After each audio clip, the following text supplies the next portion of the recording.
প্ৰণাম ৰাম দেবদয়াশীল, আবেশে কৃষ্ণৰ কৃপা মিলিল। প্ৰণাম ৰাম দেবদয়াশীল, আবেশে কৃষ্ণৰ কৃপা মিলিল। ভকতৰ দুখ দেখি গোপাল, আস্ফুট কৰি দিলা উৰুফাল। সৰ্পৰ বন্ধ এৰাই জগন্নাথে, দেৱে চৰিলন্ত কালীৰ মাথে। ফতেক শিৰত নাচন্ত হৰি, অবাৱে বিদ্যা ধৰে মৃদঙ্গ ধৰি। গন্ধৰ্বে গীত গায়া বাৱে তাল, পৰম আনন্দে নাচা গোপাল। জগত আধার তোমার ভিড়ে, নাকে মুখে কিতু সেদেরু ধীরে। স্বামী মরে দেখি নাগিনী লোকে, শিশু আগ কৰি আহিলা শোকে। পৰিল ভূমিতে কৃষ্ণৰ আগে, কৰিয়া স্তুতি স্বামী দান মাগে। কৰিলা দুখ স্বামী ইটো চন্দ, বিহিলা ইহাৰ উচিত দণ্ড। দুৰ্জন জনৰ চিন্তিবা মাৰ, সেহিকে কাৰ্যে তজুয় অৱতাৰ। পাতকী সৰ্প জাতি দুৰাশয়, তোমাৰ দণ্ডে সাপ ভৈলা ক্ষয়। কৰিলা দয়া দয়াশীল হৰি, তোমাৰ ক্ৰোধ বৰে এৰে হৰি। পূৰ্বত কিনো তপ আশ্ৰয় কৰি, যাহাত তুমি তুষ্ট ভৈলা হৰি। যিহেতু হেন হইলা ভাগ্যোদয়, তোমাৰ পাইলে পদ ধূলাশয়। যাহাক লক্ষ্মী দেৱী বাঞ্ছা কৰি, আচৰিলা তপ ব্ৰত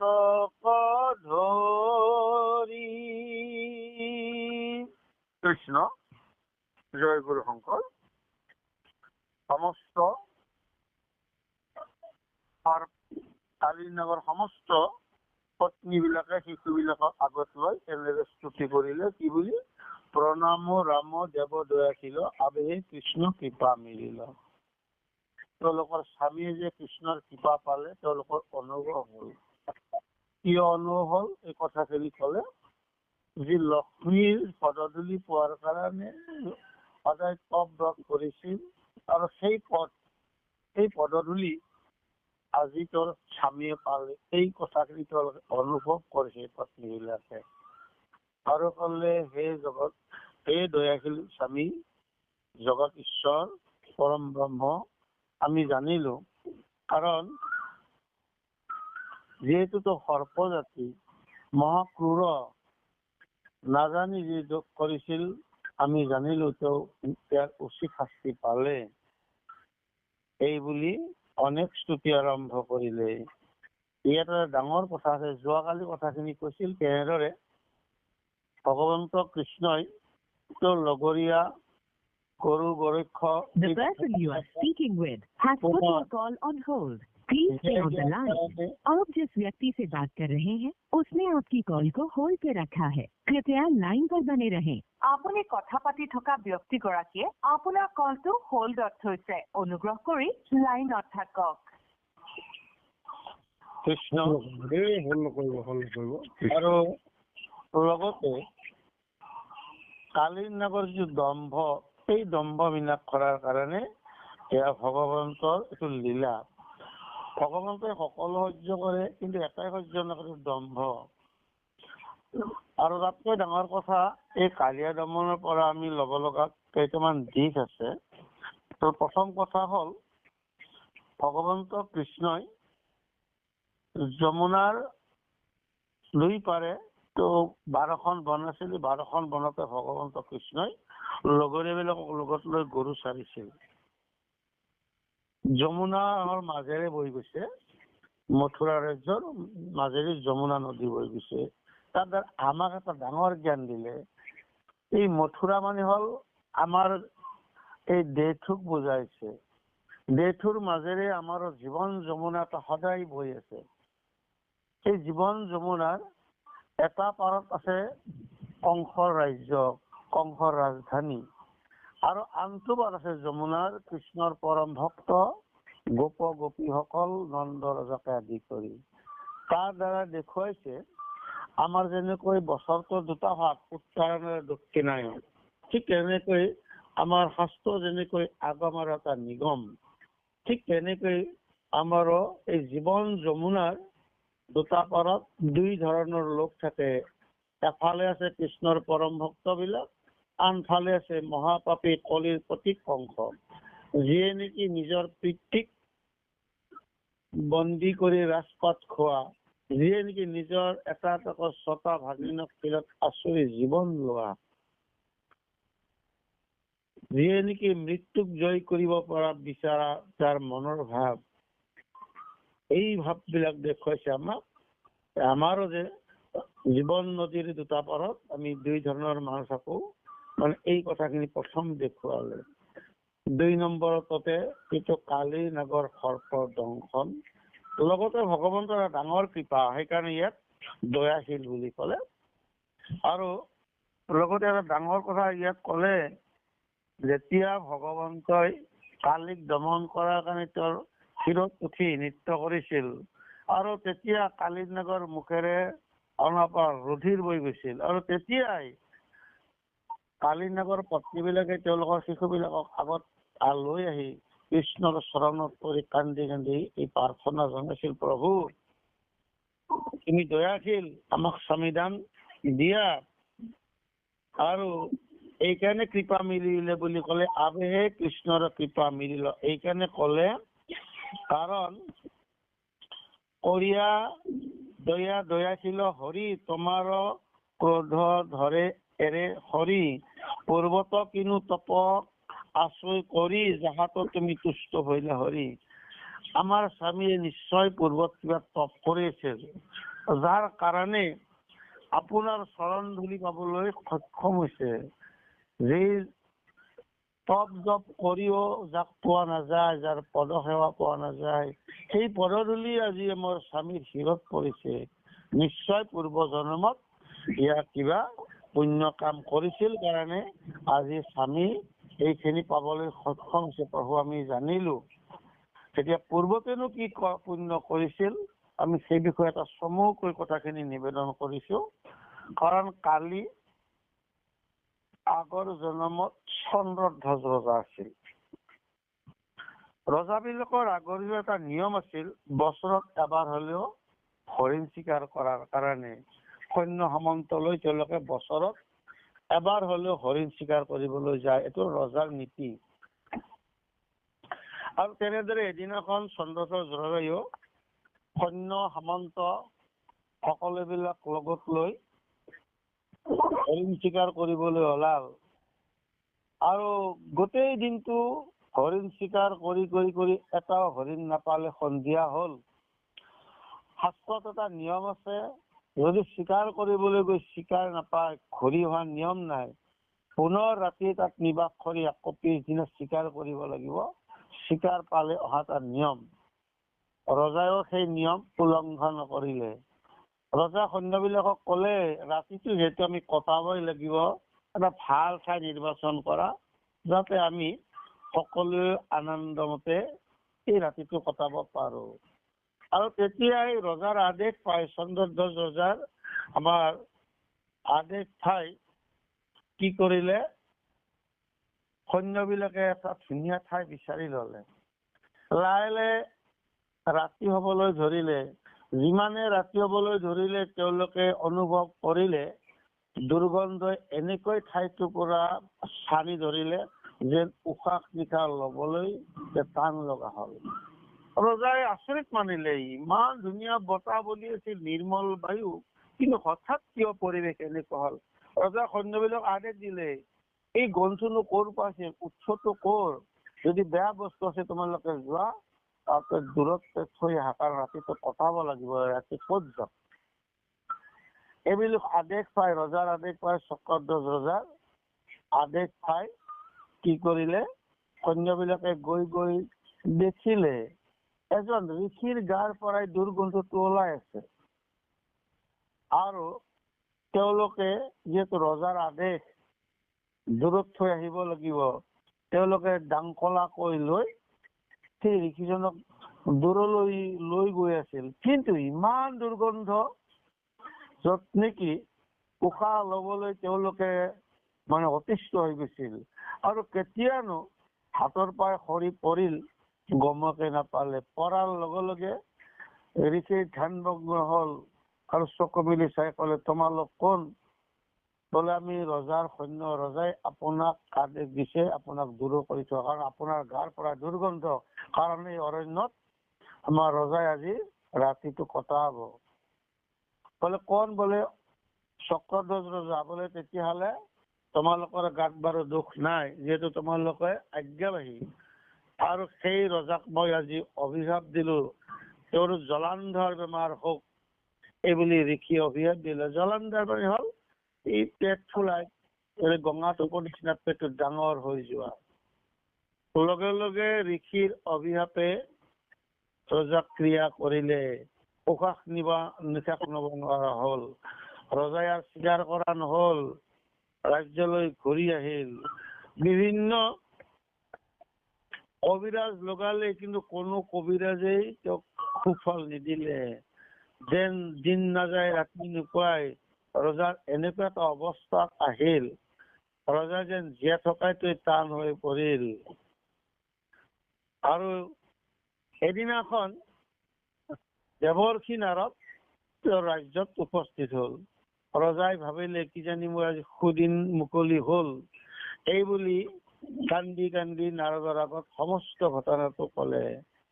আৰু নাৰদ যিহেতু তেওঁ ত্ৰিকালজ্ঞ, সকলো কথা জানিলে। আৰু ৰজাই কলে, হে দেৱৰ্ষি, কি উপায়ে মই বেমাৰটো নিষ্পত্তি কৰিব পাৰো, তুমি মোক কৃপা কৰা, কাৰণ তুমি যিহেতু দেৱৰ্ষি, ত্ৰিকালজ্ঞ। আৰু এনেদৰে ৰজাৰ কৰুণ আৰ্তনাদ শুনি ঋষিৰ অন্তৰ কোমলিল। আৰু তেতিয়া নাৰদে উপদেশ দিলে, হে ৰাজন, হিমালয়ৰ পাদদেশত থকা এই সৰোবৰৰ পৰা যেতিয়া ৰাজ অংগ ধৰি আনি তাৰ মঙক খাব পাৰা, তেতিয়াহ'লে তোমাৰ এই বেমাৰটো উপশম হব। এই বুলি কৈ নাৰদ গুচি গল। ৰজাই সৈন্যবিলাকক আদেশ দিলে যিকোনো প্ৰকাৰে সৰোবৰৰ পৰা ৰাজ এটা ধৰি আনিবলৈ। ৰজাৰ আদেশ পাই তেওঁলোকে অনেক কষ্ট কৰি এটা ৰাজহাঁহ ধৰি আনিলে। আনি ৰজাৰ আগত উপস্থিত কৰাই দিলে। আৰু তেতিয়া ৰাজহাঁহটোৱে ৰজাৰ পিনে চাই কলে, আপুনি দেৱৰ্ষি নাৰদৰ কথা মতে মোক ধৰি আনিছে মোৰ মঙক খোৱাৰ কাৰণে, কিন্তু আপুনি মোৰ মঙক খালেও আপোনাৰ এই দুৰাৰোগ্য কিন্তু দূৰ নহয়। বোলে কিয় নহয়? বোলে এইকাৰণে নহয়, আপুনি যাৰ দোষ কৰিছে তাৰ ওচৰত আমি ক্ষমা প্ৰাৰ্থনা কৰিলে আপোনাৰ বেমাৰ ঠিক হব। আৰু সেই ঋষিৰ যদি আপুনি চৰণ ধোৱা পানী খাব পাৰে, তেতিয়াহ'লে আপোনাৰ বেমাৰ নিশ্চিত। এই বুলি কি কৰিলে, ৰাজহাঁহে কথাখিনি নিবেদন কৰাৰ পাছত ৰজাই কলে, বাৰু তোমাৰ কথা মানিলো, কিন্তু এটা কথা তোমাক কিন্তু এৰি নিদিও। যদি সেই ঋষিৰ চৰণ ধোৱা পানী খাই যদি মই ভাল নাপাওঁ, আৰু তেতিয়াহ'লে তোমাৰ কিন্তু মঙহ খোৱাটো উচিত। এই বুলি ৰাজহাঁহক বন্দী কৰি থলে। আৰু কি কৰিলে, ৰজাই আদেশ কৰিলে, বলা আমি সেই অৰণ্যলৈ যাওঁ, সেই ঋষিৰ চৰণ ধোৱা পানী মই আজি খাম। সেই ঋষিজনে আছিল অগস্ত্য ঋষি। ৰজাক দলাতকৈ লৈ গল, ঋষিৰ ওচৰ পালে আৰু ঋষিৰ আগত কান্দি কান্দি কথাখিনি নিবেদন কৰিলে। আৰু সুন্দৰ এখন থাল চৰণৰ তলত পাতি দিলে অগস্ত্য ঋষিৰ দি। ৰজাই চৰণ ধুৱাই দিলে। ধুৱাই দি দেখিলে সেই পানীখিনিত অসংখ্য পোকে কিল বিলাই আছে। ৰজা আচৰিত হল, ইমান ধুনীয়া মই পৰিষ্কাৰ পানী আনিছিলো, কিন্তু হঠাতে এই পোক বিলাক কেনেকৈ কিল বিলাই আছে, এই কথাটোতো আচৰিত হল। এতিয়া তোৰ ঘৃণা লাগিল, কেনেদৰে মই এই পানী বিলাক খাওঁ। নাখালেওতো নহয়, উপায়হীন হৈ তেওঁ কি কৰিলে, এটা কথা মনত চিন্তা কৰিলে, বোলে খানে নং অৰ্ধ ভজন, বোলে খান ললেতো আধা খোৱা যেন হয়। আৰু এই বুলি ৰজাই কি কৰিলে, এই পানীখিনি আনি চৰণ ধোৱা পানীখিনি আনি তেওঁ লাহেকৈ নাকেৰে শুঙি চালে, আৰু বাকী অৱশিষ্ট পানীখিনি তেওঁ ক্ষীৰত মচি ললে। এই কাৰ্য দেখি অগস্ত্য মুনিৰ অতিকৈ খং উঠে। কাৰণ অগস্ত্য মুনি আছিল তেওঁ ত্ৰিকালজ্ঞ, যাৰ শক্তি আছিল এই নেকি গোটেই সাগৰকে শোষণ কৰিব পৰা, যাৰ এটা প্ৰধান শক্তি আছে। আপোনালোক সকলোৱে জানে অগস্ত্য ঋষিৰ মহিমা। আৰু ৰজাই কথাটো গম পোৱা নাছিল অগস্ত্য কেনেকুৱা ঋষি। আৰু তেতিয়া ঋষিয়ে পুনৰ অভিশাপ দিলে, হে ৰাজন, তোক মই পৰীক্ষা কৰিছিলো, এই যে পানীত পোক বিলাক কিল বিলাই আছে, এইটো হল তোমাৰ মনৰ ভিতৰত থকা, তোমাৰ পঞ্চভূতি শৰীৰৰ ভিতৰত থকা এয়া বেয়া ভাৱনা, বেয়া চিন্তা, বেয়া কামনা, বেয়া বাসনাই প্ৰতিফলিত হৈছে। আমাৰ যেনেকৈ ফলে নং পৰিচয়, গছত ফল লাগিলে যেনেকৈ গম পোৱা যায় ফল টেঙা নে মিঠা, তোমাৰো এই দেহৰ ভিতৰখন কেনেকুৱা, এইটো প্ৰতিফলিত কৰিছে এই পোক বিলাকে তোমাৰ ভিতৰখন চোৱা। তাৰ দ্বাৰাই আমাকো জ্ঞান দিছে। আমাৰ দেহটো দেখাত যিমান ধুনীয়া নহওক, ভিতৰখন আমাৰ কেনেকুৱা, সেইটো কেনেকৈ প্ৰকাশ পাব, আমাৰ কৰ্মৰ মাজেদি। ঠিক তেনেদৰে ৰজাৰ কৰ্মৰ জৰিয়তে এই কথাটো তেতিয়া প্ৰকাশ হল। আৰু অভিশাপ দিলে, তোৰ অন্তৰ পৰা যিটো ক্ৰূৰ ভাৱ তোৰ দূৰ নহল, তই দূৰ কৰিব নোৱাৰিলি। কাৰণ দেৱৰ্ষি নাৰদ আৰু ৰাজংশ, এই ৰাজংশৰ উপদেশো তই উলংঘ কৰিলি, যা তোক অভিশাপ দিলো। তোৰ ক্ৰূৰ ভাৱ থকা কাৰণে তই ক্ৰূৰ জাতি সৰ্প হৈ থাক কালিয়া নাগ হৈ। আৰু তেতিয়াই ৰজাই কান্দি কান্দি ঋষিৰ চৰণত পৰিলে, হে ৰাজন, আগৰবাৰো মই নাজানি আপোনাৰ ওচৰত ডাঙৰ ভুল কৰিলো, আৰু এইবাৰো মই ডাঙৰ ভুল কৰিলো। কাৰণ মুনিনাংশ মতিব্ৰ মহা মুনিবিলাকৰো ভুল হয়, তাতে মই একজন সাধাৰণ ৰজা, মোৰ ভুল হোৱাটো তেনেই স্বাভাৱিক। আপুনি জ্ঞানী, আপুনি দয়াশীল, আপুনি ক্ষমাৱন্ত। আপোনাৰ ওচৰত মোৰ এটা নিবেদন, মই বাৰু মোৰ কৰ্মৰ কাৰণে মোক আপুনি অভিশাপ দিলে, মই অভিশাপ মোৰ পাতি ল'ম, কাৰণ যেনে কৰ্মত মই তেনে ফল পোৱাটো মোৰ উচিত। কিন্তু আপোনাৰ ওচৰত নিবেদন, কি কৰিলে মই মুক্তি পাব পাৰো, আপুনি মোক এইখিনি কৃপা কৰক। কান্দি কান্দি এতিয়া ঋষিৰ চৰণত পৰিবলৈ ধৰিলে। আৰু তেতিয়া ঋষিয়ে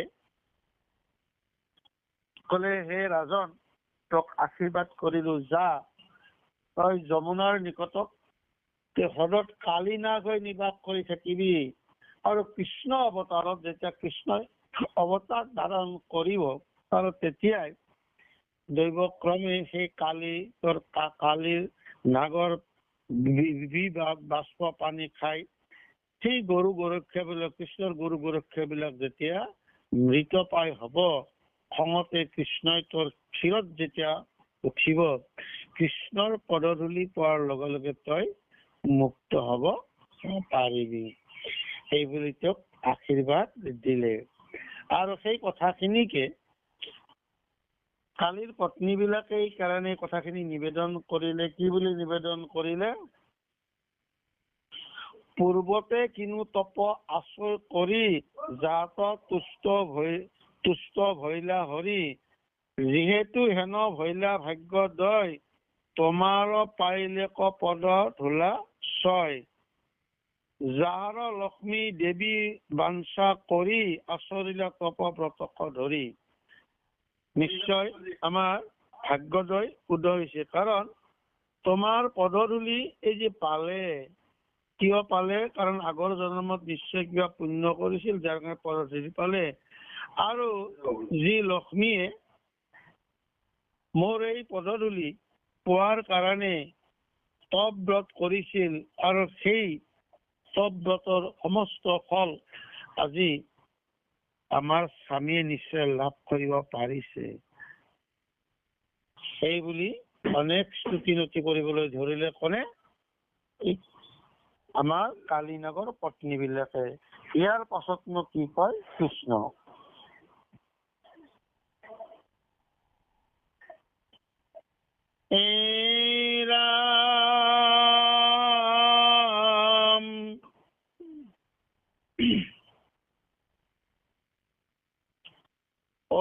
যিটো পদৰজ ভকতে পাই, এৰি সাৰ্বভৌম পদতো দাই।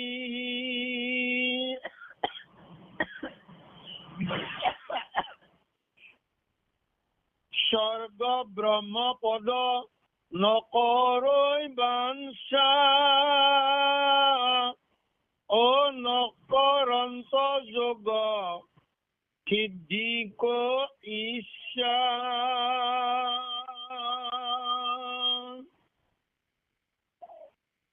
ভকতে বেলেগ বাঞ্ছা নকৰে। কি বাঞ্ছা কৰে? একমাত্ৰ ভগৱানৰ পদধূলি। য'ত নেকি সাৰ্বভৌমত্ব পালেও একান্ত ভকতে আন নিবিচাৰে। কি বিচাৰে? একমাত্ৰ তোমাৰ পদধূলি। কাৰণ একমাত্ৰ তোমাৰ পদধূলি পালে তেওঁলোকে সন্তুষ্ট হয়। এইটো আটাইতকৈ ডাঙৰ কথা। কাৰণ ভগৱন্তৰ পদধূলি পোৱা মানে ভগৱন্তৰ কৃপাৰ পাত্ৰ হোৱা, ভগৱন্তৰ প্ৰসাদ লাভ কৰিব পৰা। আৰু ইয়াতে ডাঙৰ কথা কলে আমাক, কি বুলি কলে ইয়াত? স্বৰ্গ ব্ৰহ্মৰ নকৰে বাঞ্ছা, নকৰন্ত যোগ সিদ্ধি ক ইচ্ছা। স্বৰ্গপদ ব্ৰহ্মপদ এইবিলাক একো বাঞ্ছা নকৰে। কি বাঞ্ছা কৰে? মাত্ৰ তোমাৰ পদধূলি পোৱা বাঞ্ছা কৰে। যেনে কি আপোনালোকে জানে, ৰাম অৱতাৰত ৰাম যেতিয়া বনবাসলৈ গৈছিল, আৰু সেই সময়তে দৈৱক্ৰমে এদিন গুহক চন্দালে ৰামক লগ পালে আৰু ৰামক লগ পাই গুহক চন্দালে এনেকৈ সেৱা শুশ্ৰূষা কৰিলে আৰু সেৱা শুশ্ৰূষাত অতিকৈ সন্তুষ্ট হল ৰাম প্ৰভু।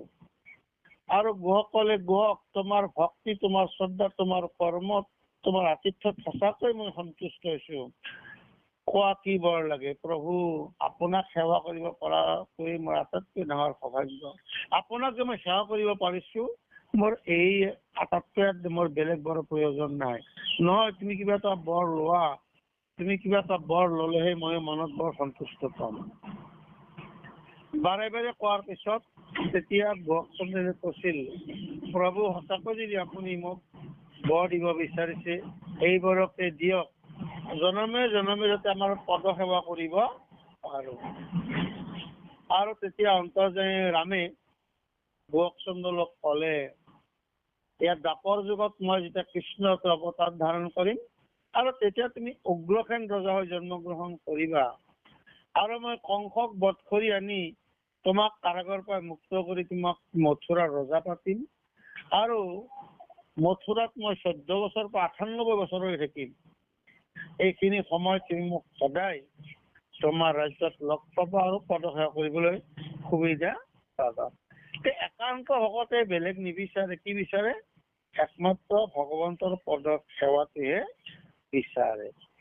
আৰু ভগৱন্তৰ পদ সেৱা এইকাৰণে বিচাৰে, গীতা শাস্ত্ৰ সেইখিনি কথাকে কৈছে, কৃষ্ণ পাদ পদ্ম মকৰন্দ পানে ভক্তি ভাৱে হুয়া মত্ত বাসুদেৱ বুদ্ধি সবাক দেখি জ্ঞানৰ বুজিয়া তত্ত্ব।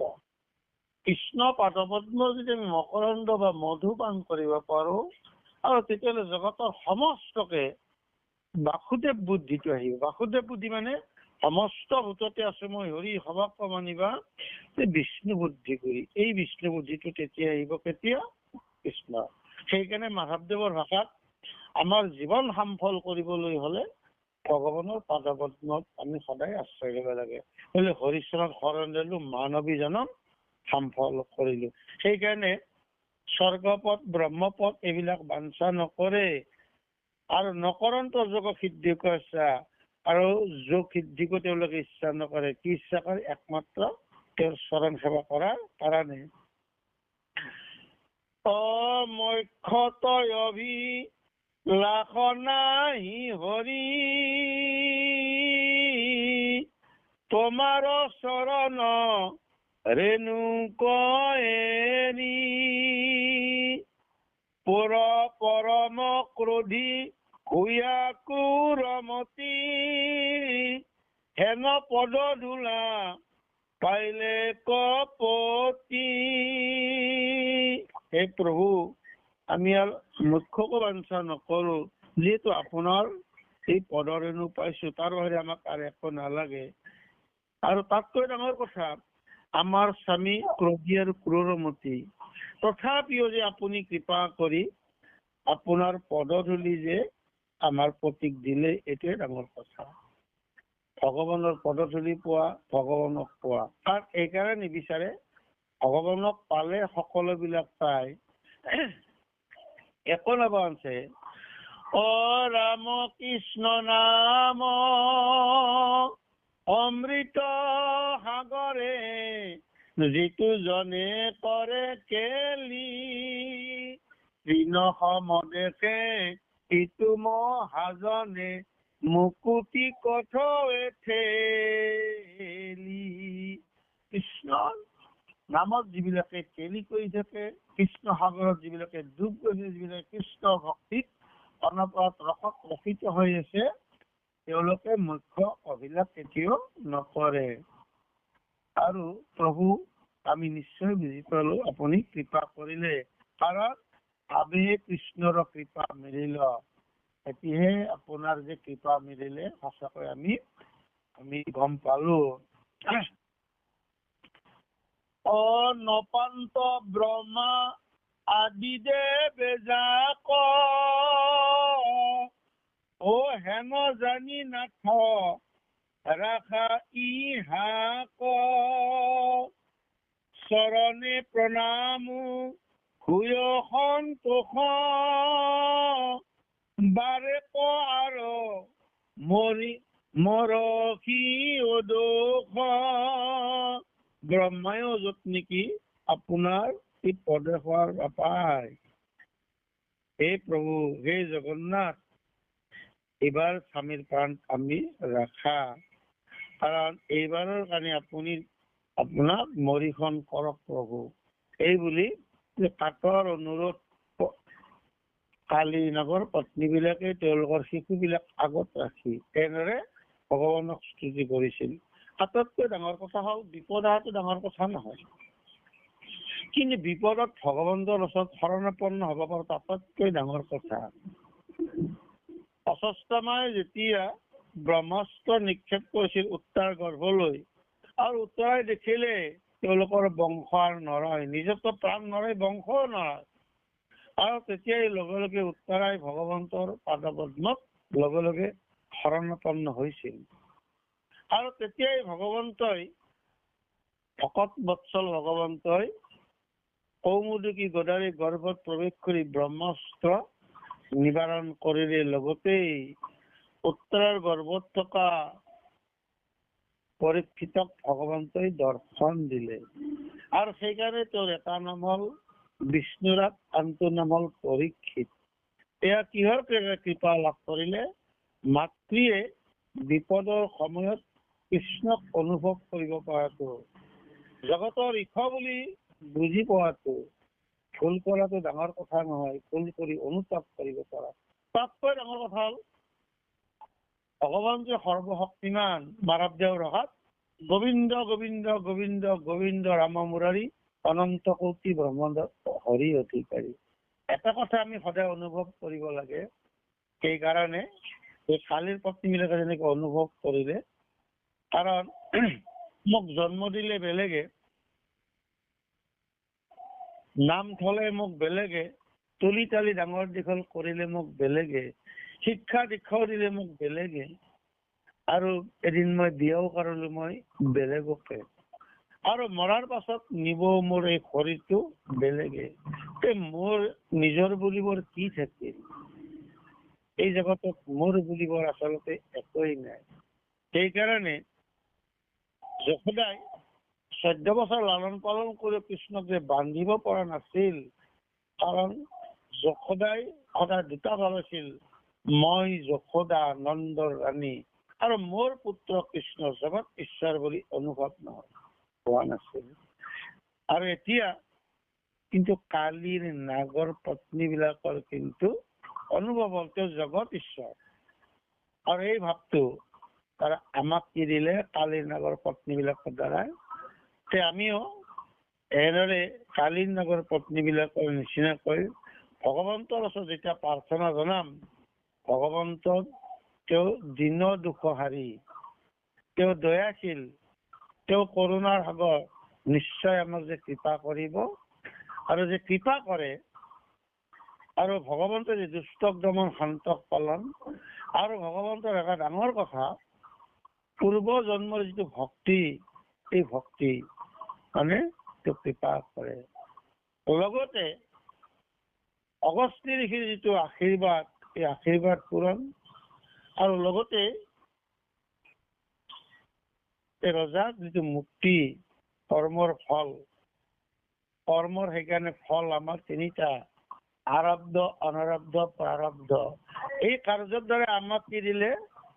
কালিৰ নাগৰ যিটো পূৰ্বজন্মৰ কৰ্মফল, এই কৰ্মফলটো আমাক দেখুৱাই দিলে কৰ্মফল। আমি সময়ৰ প্ৰতি লক্ষ্য ৰাখি আমি সামৰিম। এটা কথাই কৈছো, যিহেতু এইবিলাক কৰ্মৰ ফলৰ কাৰণে আজি কালিৰ নাগে তেওঁ উগ্ৰ শাস্তি পালে। এই কৰ্মফল গীতাত আপোনালোকে জানে, শাস্ত্ৰৰ উত্তম গীতা আৰু ভাগৱত। গীতাত 8টা অধ্যায় আছে, আৰু অধ্যায়বিলাকক যোগ বুলি কৈছে। বিষাদ যোগ, সাংখ্য যোগ, জ্ঞান যোগ, জ্ঞান বিজ্ঞান যোগ, সন্ন্যাস যোগ, কৰ্ম যোগ, এনেদৰে 8টা যোগ আছে। কিন্তু প্ৰতিটো অধ্যায়ৰ শেষত এই যোগ শব্দটো কিয় প্ৰয়োগ কৰিছে, এইটো আটাইতকৈ তাৎপৰ্যপূৰ্ণ। সেইকাৰণে শাস্ত্ৰ উত্তম, গীতাক উত্তম বুলি কোৱা যায়। এইকাৰণে উত্তম, কাৰণ তাত যোগ শব্দটো প্ৰয়োগ কৰিছে, যেনে কৰ্মযোগ। আজিকালি প্ৰায় মানুহৰ ঘৰতে 4চকীয়া নহলেও 2চকীয়া বাইক বাহনখন আমাৰ সকলোৰে থাকে। কিন্তু কিছুমান ডেকা ল'ৰা আছে, বাইক মানে ষ্টাৰ্ট দিবহে পায়, এনেকৈ এক্সিলেটাৰ দবাই যায়, ৰাস্তাৰ এনেকৈ ধুমুহাৰ গতিত যায়। ৰাস্তাৰ কাষত থকা মানুহবিলাকৰ মনত ভয় হৈ যায়, কিজানি মহতিয়াই লৈ যাব। আৰু এনেকৈ উৎপাত কৰি যোৱা দেখিলেই কিছুমানে কি বুলি কয়, বৰ বেছি দিন নাই, কোনোদিনা মৰি থাকিবি। তেওঁলোকৰ কৰ্ম দেখি এনেকৈ অন্তৰৰ পৰা আপোন আপুনি অভিশাপ ওলাই আহে। আৰু কিছুমান ল'ৰাই বাইক চলাই, লিমিটত চলাই, আৰু চিনাকি মানুহক লগ পালে ৰখাই দিয়ে, খুৰা কেনি যাব, যাই যদি আহক, মই টাউনলৈকে যাম। বোলে বপাও মই পালো, এইখিনিতে মই আহিব লগা ঠাই আছিল, তই কেনি বোলে মই বজাৰলৈ যাম, ঈশ্বৰে তোক কৃপা কৰক। কথা হ'ল, বাইক চলোৱা কৰ্ম দুজন ল'ৰাই কৰিছিল। আগৰজন ল'ৰাই বাইক চলোৱা কৰ্ম কৰিলে, পিছৰজন ল'ৰাই কৰ্ম কৰিলে। কিন্তু আগৰজনক অভিশাপ দিলে ৰাইজে, পিছৰজনক আকৌ আশীৰ্বাদ দিলে। কৰ্মটো একেই কৰিছিল, একেই বাইক চলাই কৰ্ম কৰিছিল, কিন্তু এজনক দিলে অভিশাপ আৰু আনজনক দিলে আশীৰ্বাদ। আগৰজনক কি অভিশাপ দিলে? কাৰণ আগৰজনে বাইক চলোৱা কৰ্মটোত ভক্তিটো যোগ হোৱা নাছিল, কিন্তু পিছৰজনে বাইক চলোৱা কৰ্মটোত ভক্তিটো যোগ হল, আৰু যাৰ কাৰণে তেওঁ মানে আনৰ পৰা আশীৰ্বাদৰ পাত্ৰী হল। সেইকাৰণে ভগৱন্ত ভক্তিযুক্ত পুৰুষৰো আত্মবোধ মাধৱৰ প্ৰসাদে মিলয়, কৃষ্ণৰ কৃপাই গুচাই সংসাৰ হয়, এই মানে গীতাৰ নিৰ্ণয়। ভক্তিটো যুক্ত হব লাগিব। কি যুক্ত? মোৰ কৰ্মই যাতে আনৰ অন্তৰত দুখ নিদিয়ে, মোৰ কৰ্ম যাতে আনৰ মংগল হয়, মোৰ কৰ্মই যাতে জগতৰ হিত সাধন হয়। যেনেকে দধিচিৰ কৰ্মই বিদ্যাহৰ নিধন পথ প্ৰশস্ত কৰি দিলে। আমি তেনেকুৱা কিছুমান কৰ্ম কৰিব লাগে, যি কৰ্মৰ জগত কল্যাণ হয়। ঠিক তেনেদৰে আজি ভক্তি প্ৰসাদে যিটো কৰ্ম কৰিছে, এই ভক্তি প্ৰসাদৰ কৰ্মই কি কৰিলে, আমি এই ৰাতিপুৱা এই সময়খিনি ঈশ্বৰৰ নামত অন্তত ডুবি আছো। কাৰণ গোটেই দিনটো আমি মায়াত ডুব গৈ থাকো, কিন্তু ৰাতিপুৱাই যেতিয়া এই ভক্তি প্ৰসাদৰ আমি সাগৰত ডুব গৈ থাকিম, জীৱন সঁচাকৈ ধন্য হব। যিটো কাম নেকি আমাৰ শ্ৰীমন্ত শংকৰদেৱে প্ৰচাৰ আশাই কৰিব পৰা নাই, কিন্তু আপোনালোকে এই কৰ্মটো কৰি দেখুৱাইছে। আচলতে আমি তেনেকুৱা কৰ্ম কৰাটো উচিত। সেইকাৰণে কৰ্মই ধৰ্ম কেতিয়া হব? মানে কৰ্মত যেতিয়া ভক্তিটো যুক্ত হব। কাৰণ আপোনালোকৰ কৰ্মত এইটো ভক্তিটো যোগ হৈছে, আৰু সেইকাৰণে ইয়াত দেখুৱাই দিলে আমাৰ কালীনগৰ কৰ্মৰ, কালীনগৰ তাৰ ফলটো পালে। কথাতে কয়, যেনে কৰ্ম আমাৰ তেনে ফল। সেই কথাটোৱে আমাক আজি ইয়াত ধুনীয়াকৈ আমাক দেখুৱালে কৃষ্ণ।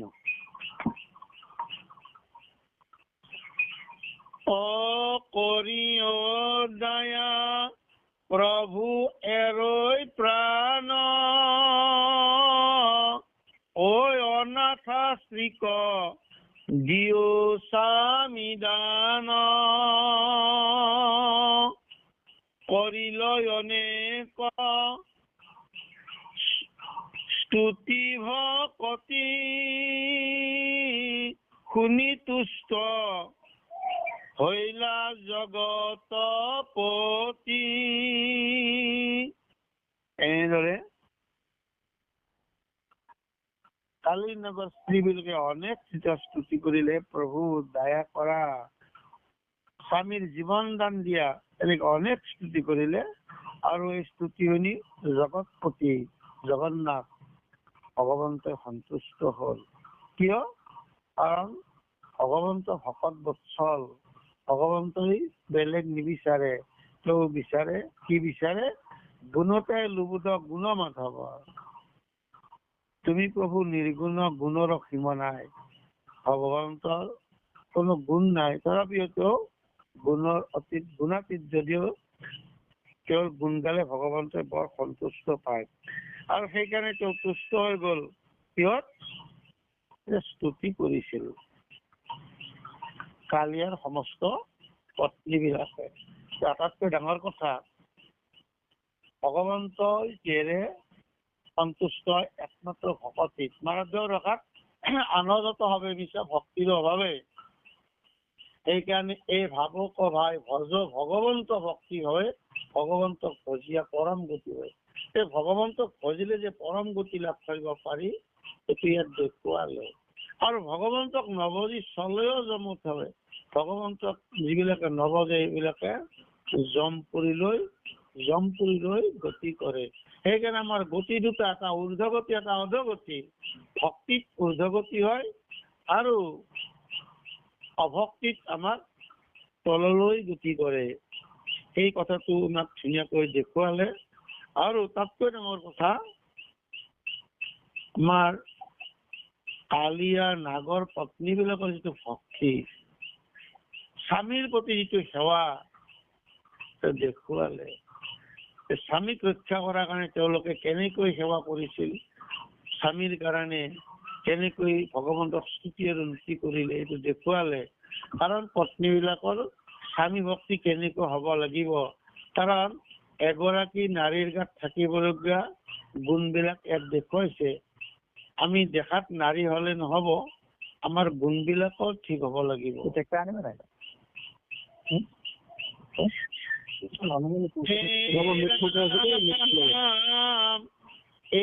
প্ৰাণে নমাৰিলা তাতে সে থাকি কালিক খেদাইলা হৃদৰ ডাকি কৃষ্ণৰ কিংকৰে শংকৰে ভনে হৰি হৰি বোলা সমস্ত জনে। এনে অনেক স্তুতি শুনাৰ পাছত প্ৰাণী নামাৰি হ্ৰদৰ পৰাই বাহিৰ কৰি দিলে। আৰু ইয়াৰ পাছত কব, হ্ৰদৰ পৰাই যাওঁতে স্তুতি কৰিছিল প্ৰভু, কাৰণ গৰুৰৰ ভয়তে আহিছিলো। আৰু তেতিয়াই ভগৱন্তই এটা কথা কৈছিল, হে কালি তুমি জলৈকে নগলেও আৰু তোমাৰ ভয় নাই। এইকাৰণে ভয় নাই কাৰণ মোৰ পদচিহ্ন তোমাৰ শিৰত থাকিল। আৰু এই পদচিহ্ন দেখিলে গৰুৰে তোমাক প্ৰণামে জনাব, তোমাক আক্ৰমণ কেতিয়াও নকৰে। আটাইতকৈ ডাঙৰ কথা, সেইদিনাৰ পৰাই মানে সৰ্প জাতি কি হল, আটাইতকৈ গৰুৰৰ হাতৰ পৰা তেওঁলোকে হাৰিলে। কিহৰ কাৰণে? পদধূলা, ভগৱন্তৰ পদধূলা তেওঁলোকৰ শিৰত থকাৰ কাৰণে। পৰৱৰ্তী সময়ত এইটো আটাইতকৈ ডাঙৰ কথা, তেওঁৰ জীৱনটো ভগৱান, কাৰণ পৰম শত্ৰুৰ পৰাই, গৰুৰ শত্ৰুৰ পৰাই ৰক্ষা পালে। এয়া ভগৱন্তৰ কৃপা। আটাইতকৈ জীৱনত দৰকাৰী কথা হল, এটা কথা আমি অনুভৱ কৰিব লাগে, আমাৰ দোকানত সজাই থোৱা মিঠাই বিলাক, ইমান দামী দামী মিঠাই বিলাক ষ্টিকাৰ মাৰি থৈ দিয়ে। কিন্তু এটা কথা আমি অনুভৱ নকৰো, মিঠাই যিমানেই দামী নহওক কিয়, যিমান দামী আলমাৰীত সোমাই নথওঁ কিয়, তাত যেনেকৈ ষ্টিকাৰে নামাৰো কিয়, ইয়াৰ ম্যাদ কিন্তু 2 এদিন। আৰু 2 এদিন যোৱাৰ পাছত এই মিঠাই বিলাক এনে দিলেও কোনো নোখোৱা হয়। কিন্তু নিমখ আপুনি যেনে তেনে থৈ দিয়ক, যিমান দিলৈ থলেও তাৰ গুণ কিন্তু কেতিয়াও কমি নাযায়। আটাইতকৈ তাৎপৰ্য্যৰ কথা। ঠিক এনেদৰে আমি সজাই থোৱা মিঠাই হব বিচাৰিব নালাগে। এতিয়া আমি সম্প্ৰতি কালত দেখিছো, আমি মানুহ বিলাকে সজাই থোৱা মিঠাই নিচিনা হব বিচাৰো। কিছুমানে অনুষ্ঠান পাতে, অনুষ্ঠানটো যোৱাৰ এদিন দুদিন পিছতে সভাপতি সম্পাদক সদস্যৰ কাজিয়া লাগি যায় তাত টকা পইচা লৈ। আৰু তেতিয়াই ৰাইজে তেওঁৰ গন্থু পায়, তেওঁলোকে মানুহক দেখুৱাই এই মানে সজাই কচাই ধুনীয়াকৈ অনুষ্ঠানটো কৰিছিল। পিছতে তেওঁলোকৰ আচল বন্ধু পালে। কি গম পালে? বোলে তেওঁলোকৰ ভিতৰখন কেনেকুৱা। সেইকাৰণে সজাই থোৱা মিঠাই স্বভাৱ ল'ব নালাগে। আমি হ'ব লাগে নিমখৰ নিচিনা, ভকত হ'ব লাগিব। কাৰণ তেতিয়া ভকতি আমাক কৃপা কৰিব। কিন্তু আমি যদি দোকানৰ সজাই থোৱা মিঠাই হ'ব বিচাৰো, মানে এটা কৰো এটা, তেতিয়াহ'লে জগতত আমাৰ ভক্তি আমাক কৃপা নকৰিব। আৰু সেইকাৰণে মহাপুৰুষ শংকৰদেৱে ডাঙৰ কথা কৈছিল আমাক। এই ভকত 4 প্ৰকাৰ দেখুৱাই দিলে। অধম ভকত, মধ্যম, উত্তম ভকত।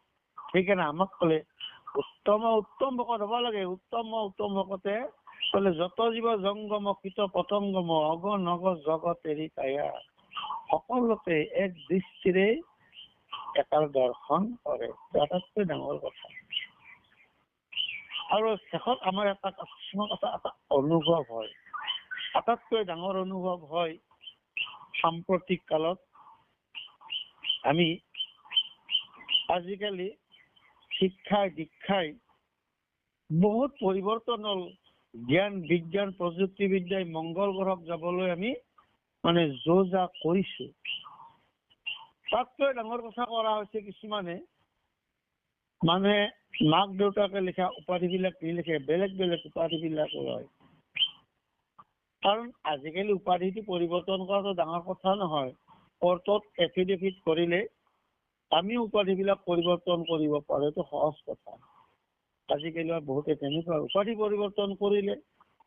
শিক্ষাই দীক্ষাই আজিকালি আধুনিক জীৱন পৰিৱৰ্তনটো কৰিলে। আগৰে পুৰণা মডেলৰ গাড়ীবিলাক পৰিৱৰ্তন কৰি নতুন থাৰ্ডৰ নিচিনা গাড়ী মানে মানুহে ল'বলৈ ধৰিলে। তাতকৈ ডাঙৰ কথা, আমাৰ ঘৰবিলাক পৰিৱৰ্তন হ'ল। আগৰে মানে খেৰী ঘৰ নাই, আমাৰ প্লাষ্টিকৰ ঘৰ নহয়, যেনে কংক্ৰিট একেবাৰে, য'ত নেকি আমি ওপৰৰ পিন কিমান মহল আছে চাবলৈ হ'লে মানে বেকা কৰি চাব লগা হ'ল, মানে ডিঙি বেকা কৰি চাব লগা হৈ গ'ল।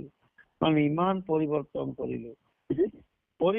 কৰিলো কি আমি মোৰ পিন্ধা জেকেটটো পৰিৱৰ্তন কৰিলো, জীৱন সুৰক্ষাৰ জেকেটটো বুলেট প্ৰুফ কৰিলো।